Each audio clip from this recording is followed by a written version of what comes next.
மாசி மாத தேய்பிறை அஷ்டமியை முன்னிட்டு பல்வேறு பைரவர் ஆலயங்களில் சிறப்பு நிகழ்ச்சிகள் நடைபெற்று வரும் நிலையில் தென் தமிழகத்தில் புகழ்பெற்ற அருள்மிகு ஸ்ரீ அலங்காரவள்ளி ஸ்ரீ சவுந்தர நாயகி உடனுரை ஸ்ரீ கல்யாண பசுபதீஸ்வரர் ஆலயத்தில் வீற்றிருக்கும் கால பைரவருக்கு சிறப்பு அபிஷேகம் நடைபெற்றது.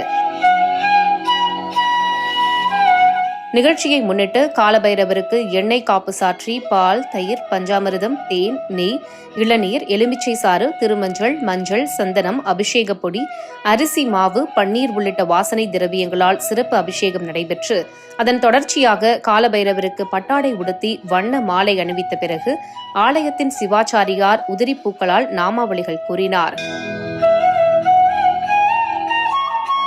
தொடர்ந்து சுவாமிக்கு தீபங்கள் காட்டப்பட்டு நெய்வேத்தியம் சமர்ப்பிக்கப்பட்டு பஞ்சகற்பூர ஆரத்தியுடன் மகா தீபாராதனை நடைபெற்றது.